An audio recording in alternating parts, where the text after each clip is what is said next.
Porque uma pessoa que veio da situação que ele veio, né? E conseguir se reerguer, conseguir não se marginalizar, porque uma pessoa que vive nas ruas é muito difícil. Então, o acolhimento dele foi a casa de santo. E quando ele fez o orixá Ogum, ele abraçou esse orixá como tudo na vida dele, como tudo, tudo na vida dele. E ele tinha aquele amor, aquela gratidão, aquela coisa pelos orixás, que hoje está muito difícil de você ver esse amor pelos orixás, como ele tinha. Como ele tinha. Ele sempre foi uma pessoa que respeitava muito todos os orixás.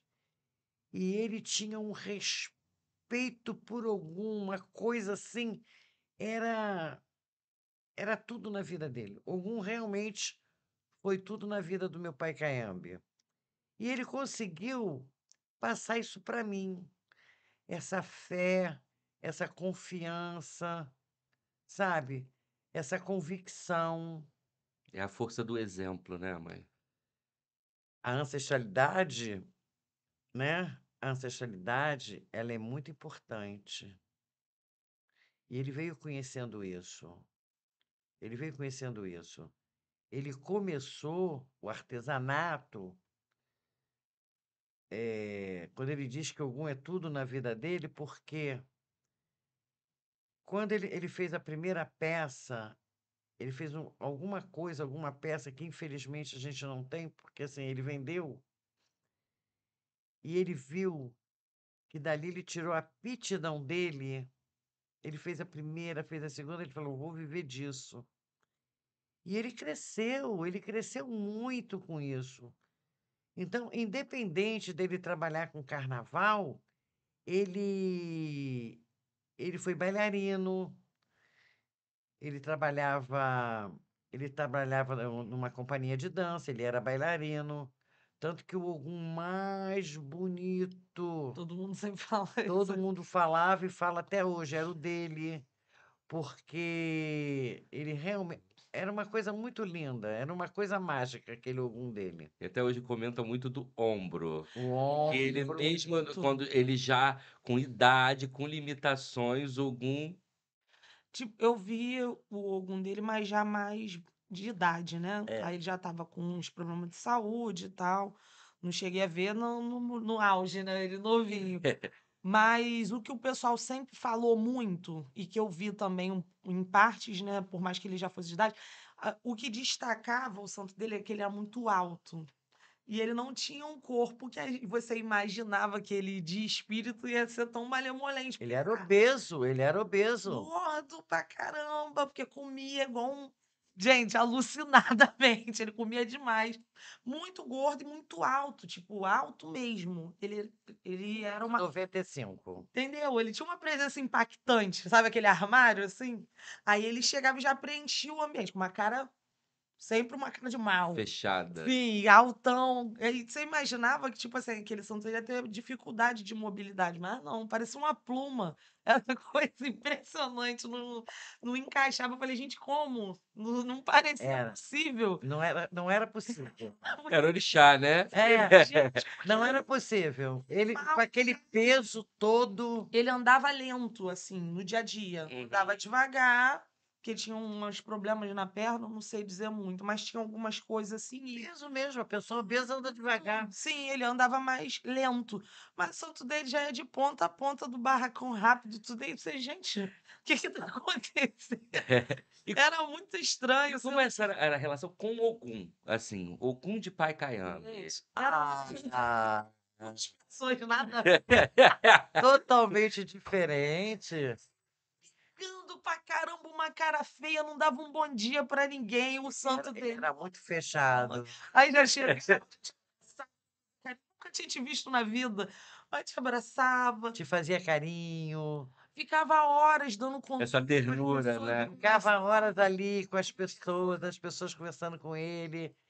Muito E carinhoso. foi uma intimidade. Ele Ogum do meu pai, ele era uma pessoa íntima pra gente, Sim. muito íntima, porque ele era o inverso do meu pai. Meu pai é uma pessoa rígida, fechada, sisuda, só vivia com aquela cara dele fechada, dentro do barracão, né? Porque fora Sim. dali era outra pessoa. Você ia num pagode com ele, você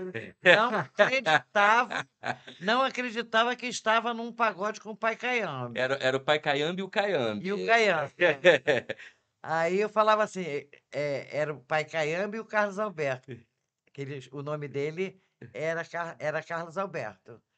Era completamente diferente, mas assim, no santo todo mundo até temia ele. Pai Caiambe chegou, porque ele nunca teve filtro.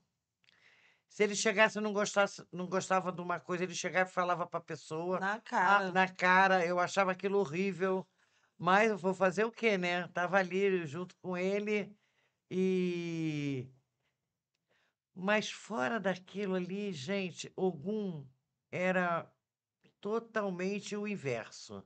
Aí quando Ogum chegava, a gente não queria deixar Ogum ir embora, porque a gente Queria algum.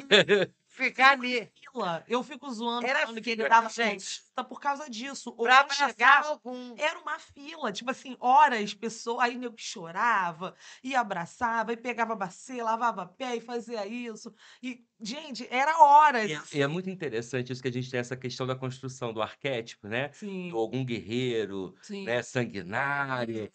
Só que Ogum, ele é o grande orixá civilizatório, ele é o grande paizão mesmo, Uhum. ele é um grande protetor do seu povo, né? Então, eu falo da minha relação também, né, com o meu santo, É porque você dá Ogum já? e do que eu escuto, né, em relação a Ogum do meu avô Caiambe. E essa relação desse aconchego, da proteção, Sim, esse de abraçar, né? E isso é Ogum também, né? Isso também é uma energia de Ogum. concordo. Às vezes a gente se limita muito, né, em determinados arquétipos, onde na verdade é muito mais amplo, Sim, né? sim. E até mesmo essa questão do meu avô, isso na minha visão, assim, né? Que a gente escuta muito dele ser um homem muito duro. Era. Até pela vida que ele levou, Eu, ele isso, vai ser duro. eu achava que ele tinha essa postura, assim, meio como. Eu não vou te dizer se era realmente, mas a visão que eu tenho Pra se hoje. proteger. Sim, eu acho que a vivência dele foi muito dura e por conta disso ele montou essa muralha. Sim. Que quem via ele de fora falava: misericórdia, esse homem, estou com medo dele. Mas quando você conhecia, gente, era Sim. uma E moça. ele chegou também num patamar de autoridade dentro do culto, que Sim, também é um outro peso. também. Tinha um peso, né, de uma história de vida, né, de um menino de rua que foi coroado por Ogum. Ogum fez Sim. esse menino de rua rei. Então ele tem o peso dessa trajetória, mas também tem o peso dessa autoridade que ele se tornou. Então ele enquanto o babalorixá que era, da importância que era, ele não podia chegar num lugar, ver algo errado e ficar calado. Pois é. Ele não podia. Ele não podia deixar passar. Isso também é pesado para ele, né? Só que ele exercia, ele tinha esse compromisso, né? Porque é isso também que faz a manutenção do nosso culto, que é um culto ancestral, né? E um culto de, eh, que foi preservado, né? Num período, né? De escravidão, de repressão. Então a gente precisou se estruturar muito bem. Então Sim. os nossos abás, as nossas abás, eles são os guardiões da manutenção do culto da maneira que tem que ser. Sim, e é difícil, proteger o culto, porque, dentro do nosso movimento, dentro da nossa própria família, ele também me recordo de ter passado por uma situação parecida, eh, acontece dessa galera ficar inventando coisinhas sabe, fofoquinhas e coisinhas com o nome de fulano, de ciclano, acho que por isso que teve uma época que ele deu uma fechada mesmo, tipo, ó, por exemplo, candomblé dele tu não sabia que ele tocava. Teve uma época, né, Nazário, que ele cismou com isso. Não Tipo, botava não botava eu não convite. duvidava, mas, tipo assim, não foi uma coisa que aconteceu só com ele, aconteceu com o Ícaro também, com meu avô Carlinhos, com outras pessoas. Tipo, a nossa comunidade do Candomblé é por conta da desunião entre a gente mesmo, da comunidade candomblessista como um Uhum. todo. E aí de ficar um inventando história com o nome do outro, disseminando. Tipo, você acaba se falando, gente, não quero conviver com essa galera mais. Entendo até esse lado dele. Inclusive, tenho vontade de tomar a mesma iniciativa, infelizmente não posso. Porque, gente, pra quê, cara? Pra quê? Se eu não posso agregar contigo, pra que que eu vou te atrapalhar? Eu Sim. não posso viver minha vida? Ele sempre foi um homem de agregar, Sim, pois é. sempre. Primeiro, assim, ele foi iniciado na nação Angola. Sim. E dessa iniciação veio o Caboclo Sete Folhas. E o Caboclo Sete Folhas, ele foi de extrema importância na criação do Ilê Axé do Gunjá, porque foi o Caboclo Sete Folhas que organizou para que se comprasse o terreno, que se comprasse a casa, assim, o terreno para se construir a nossa roça, o nosso barracão. Uhum. Toda essa articulação foi feita pelo Caboclo Sete Folhas. E era um espírito muito vivo na vida do meu pai Caiambe. Porque a gente fala muito de Ogum, de Ogum, de Ogum, porque depois de um tempo ele quase não mais vinha, como não veio mais, ficou mais de quase 30 anos sem vir, mas até os primeiros 10 anos de inauguração do Axé, né? Até os primeiros 10 anos ele ainda vinha, a gente fazia festa de caboclo, não sei o quê, aquelas coisas todas. Depois ele não vinha, mas a gente fazia a festa do caboclo. Ele não veio, o problema dele, você não quer vir, né? Mas a gente fazia a festa do caboclo Eu como a gente faz faz até até hoje. hoje. A gente faz a festa do caboclo até hoje. Por quê? O Caboclo Sete Folhas, na minha visão, como herdeira do axé, eu tive essa visão de colocar, ter esse entendimento, que o Caboclo Sete Folhas ele foi o patrono do axé.